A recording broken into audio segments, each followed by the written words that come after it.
নমস্কার, আমি তনুশ্রী। আজকে আমি নিয়ে এসেছি একদম হালকা পাতলা একটা মাছের ঝোল, যেটা কিনা কালো জিরে কাঁচা লঙ্কা দিয়ে পাবদা মাছের ঝোল। আর দেখো, বাইরে তো প্রচন্ড গরম, সবসময় তেল মশলা খাবার তো ভালো লাগে না, হালকা হালকা খাওয়ারও কিছু কিছু সময় খেতে ইচ্ছে করে। তাই আজকের রান্নাটা আমি তোমাদের সাথে শেয়ার করছি। মাছটাকে আমি দেখো প্রথমে একটু নুন আর আমি দিয়ে রাখছি হলুদ আমি মাখিয়ে রাখছি। মাছটাকে খুব ভালো করে নুন হলুদ মাখিয়ে কিছুক্ষণ রাখতে হবে। দেখো, পাবদা মাছের গায়ে তো আঁশ নেই। আঁশ ছাড়া মাছ জানো তো, যখন কড়াইতে দেয় না তখন প্রচন্ড ফটফট করে ফাটে। তা আমি সেই জন্য গায়ে একটু সর্ষের তেল মাখিয়ে রাখছি, ভাজার সময় যেন গায়ে একটু ছিটে না আসে। তাতে না ভীষণ অসুবিধা হয়, গায়ে ছিটে ছিটে আসলে পুড়ে টুড়ে যায়। তা আমি এইভাবেই একটু সর্ষের তেল মাখিয়ে নিই। তোমরাও কিন্তু এভাবে একটু গায়ে তেল মাখিয়ে নেবে, বিশেষ করে যেসব মাছের গায়ে না আঁশ থাকে না সেই সব মাছ। এই মাছের ঝোল করতে মশলাটা না আমি আগে থেকেই রেডি করে নিয়েছিলাম। সেই জন্য একটা বাটির মধ্যে আমি নিয়েছিলাম হাফ চামচ নুন, দিলাম হাফ চামচ হলুদ, দিলাম হাফ চামচ লঙ্কার গুঁড়ো, চামচ ধনের গুঁড়ো,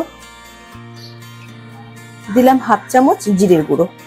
এবার এই মশলাটাকে একটু চামচ দিয়ে আমি নেড়ে চেড়ে মিশিয়ে নিলাম, নিয়ে একটু জল দিয়ে ভিজিয়ে রাখবো।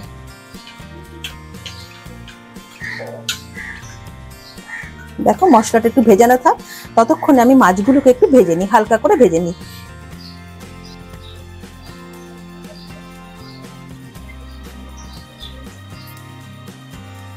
তেল গরম হওয়ার সময় একটু নুন দিয়ে দিয়েছি। কেন বলো তো, নুনটা দিয়েছি তাতে মাছ ছিটকে ছিটকে গায়ে না আসে। তোমরাও কিন্তু হালকা একটু নুন দিয়ে দেবে, তাহলে মাছ ছিটকে গায়ে আসবে না। এবার আমি গ্যাসটা একটু কমিয়ে দিয়েছি, মাছটা ছাড়বো তো, ওটার একটু ভয় লাগে উঠলে পরে। এবার মাছ আমি ছাড়ছি, দুটো করে মাছ আমি আগে ভেজে নেব। একটু ঢাকা দিয়ে দিলাম।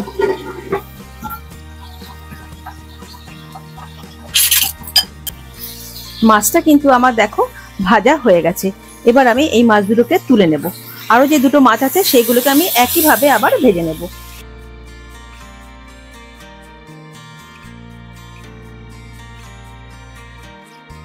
ভাজা হতে হতে না আমি লঙ্কাগুলোকে একটু কুচো করে নিই।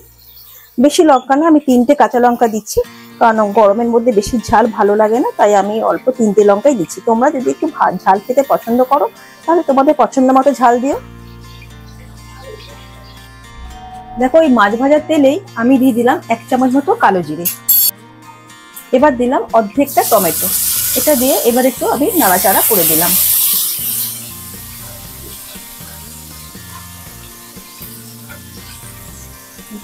এবার দিলাম ওই 3খানা কাঁচা লঙ্কা যে কুচো করে রেখেছিলাম, এবার ওটা আমি দিয়ে দিলাম, দিয়ে আবার একটু নাড়াচাড়া করে দিলাম।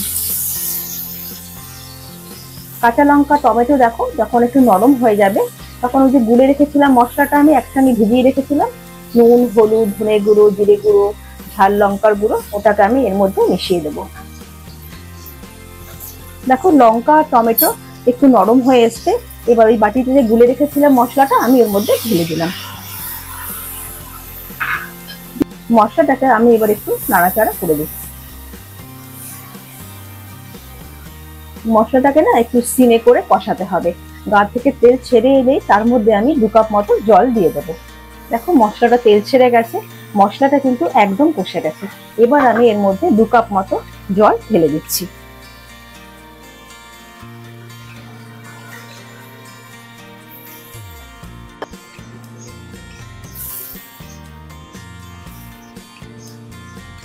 এবার আমি একটু ঢেকে দেবো, মিনিট 5 একটু ঢাকা থাক। ঝোলটা ফুটে উঠলে মাছটা আমি মধ্যে দিয়ে দেবো। ঢাকনাটা আমি খুলে দিলাম, দেখো ঝোল কিন্তু ফুটে এসছে। ঝোল দেখো একদম ফুটে গেছে। এবার মাছগুলো আমি এর মধ্যে ছেড়ে দিচ্ছি।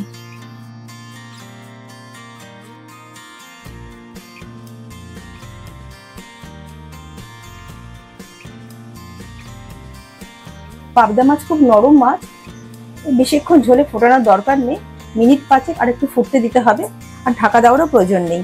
উপর থেকে 4টে কাঁচা লঙ্কা ছড়িয়ে এবার আমি নামিয়ে দেবো। রেডি আমার কালো জিরে কাঁচা লঙ্কা দিয়ে পাবদা মাছের ঝোল।